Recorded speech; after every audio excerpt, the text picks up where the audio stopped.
Okay, guys, there's a little section of problems at the end of 7.8. In 7.8, we've been adding together two rational expressions, basically two fractions made of polynomials. And we did that by getting a common denominator and then putting the two together. This section at the end of 7.8 is called partial fraction decomposition. And that's a fancy word for take a rational function like this and determine what two fractions had to go together to make this. So just basically breaking it apart, decomposing it into two fractions that you would add together to get this starting fraction. So we're just doing section 7.8 backwards at this point. Okay, so the first thing you need to do is factor your denominator. This particular one will factor to x minus 2 times x plus 1. So what I know now is that the two fractions that went together to give me this fraction, one of them had x minus 2 on the bottom, and one of them had x plus 1 on the bottom. If this were your starting point, you would get the common denominator and work backwards. And unfortunately, it would be really nice if we could just say, well, that's the 5x and that's the negative 1. But unfortunately, it doesn't work that way, because in the process of getting that common denominator, you also change the numerators. So our job is to figure out what those numerators were that added together to give us this answer. I don't know what those numerators are, but for now I'm just going to call them A and B. And our goal is to figure out what are A and B. What are these two fractions? I know their denominators, and now I'm going to figure out what their numerators were. So let's just pretend for a second that this is the starting question. If I gave you these two and said add them together, how would you add them together? Well, if I start with a over x minus 2 and b over x plus 1, to add these two things together, you know you need a common denominator. The common denominator is going to be the two numbers multiplied together.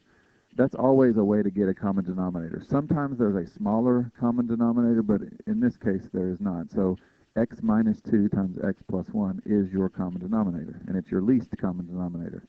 So in order to have this first term have that common denominator, I need to multiply it on the top and bottom by x plus 1. You're allowed to multiply anything anytime by 1 and not change it, and you just make that 1 look like x plus 1 over itself so that it doesn't change its value. The second term I'm going to multiply by x minus 2 over itself, therefore getting the common denominator. So now if I add these two together, I get a times x plus 1 plus b times x minus 2 all over x plus 1 times x minus 2. And remember that your whole goal is to figure out what your original was equal to. So I know this equals my original, 5x minus 1, over x squared minus x minus 2, but I'm going to write that in factored form. And if these two fractions are going to be equal, then their denominators, or their numerators have to be equal. You can just ignore this. That's not always a smart thing to do, because when you cancel out x's, sometimes you lose answers. But in this particular problem, or this process of partial fraction decomposition, you can just worry about the numerators. So what I know is that a times x plus 1 plus b times x minus 2 has to equal 5x minus 1.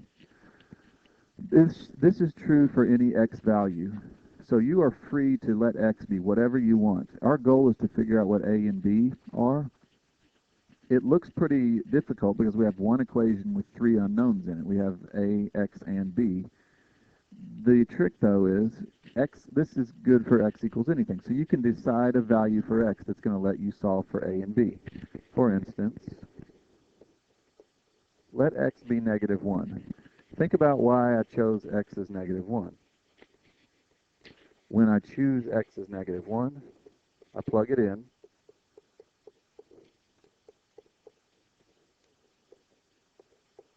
For every x on both sides, and see what happens. I get a times negative 1 plus 1, which is gone. That's 0. So then I get b times negative 1 minus 2, or negative 3, equals negative 5 minus 1 is negative 6.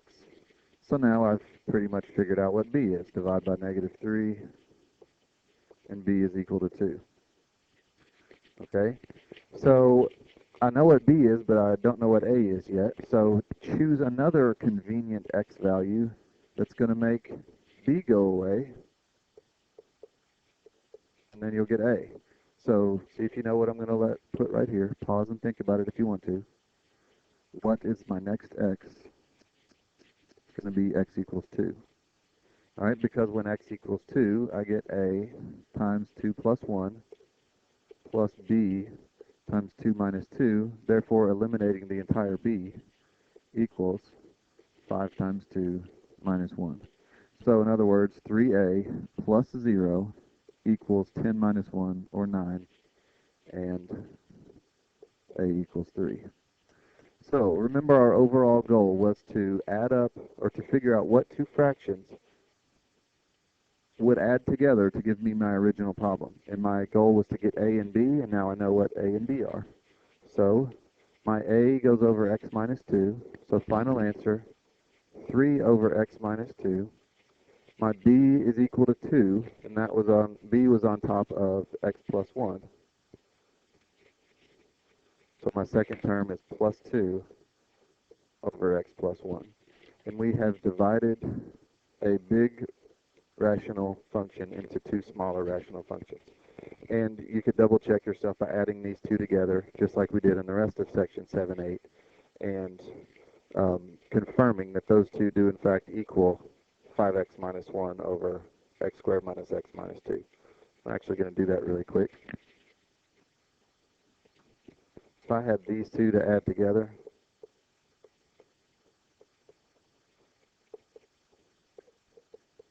I would get my common denominator by multiplying by x plus 1 top and bottom. And over here, I would multiply by x minus 2 top and bottom.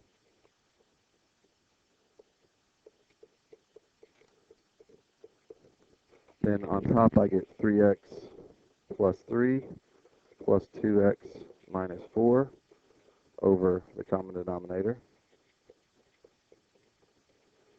And 3x and 2x is 5x. 3 minus 4 is -1. And this is what I started with. You can multiply out the bottom if you wanted to, but I was just checking, so I'm just checking that the numerator works out. Okay, so in class we are going to do a few of these to end up finish up 7-8. And we're going to work a little bit more on graphing, your favorite thing to do, which is what 7-9 is about. And that'll be it. So we'll see you in class. Young out.